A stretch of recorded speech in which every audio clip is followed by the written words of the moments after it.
د اسلامي امارت د حکومت د رسمیت پیژندلو لاندې سلام درنو لیدونکو ستړي مشئ کو چې زموږ چینل نوی سبسکرایب کړئ نو د تازه پر وخت د خبرونو مطالبه لپاره در سره سبسکرایب کړئ.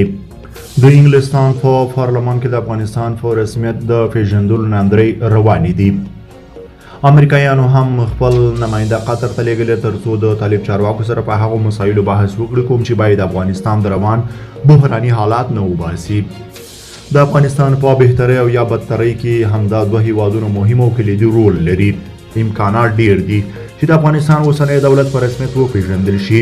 امریکایان د افغانانو څخه یوازې یو قوي مرکزي نظام غواړي چې ټول د یو امر تابع وي او طالبان دا ویاړ په خپل ذات کې لري او هم یې ثابته کړه چې هیڅوک هیڅ چیرې بې ځایه مزاحمت نشي کولی.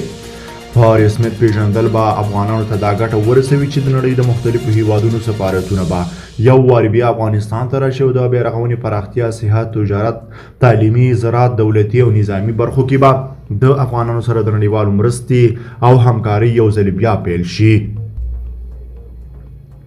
ځوانانو ته به کاري فرصتونه په لاس ورشي. د نجونو ښوونځي او پوهنتونونه به بیا پیل شي او د هیواد په بیارغونه او ابادۍ کې به په هره برخه کې ورته د خدمت کولو زمینه برابر شي. د خوشحاله افغانستان په هیله تاسو څه نظر لرئ؟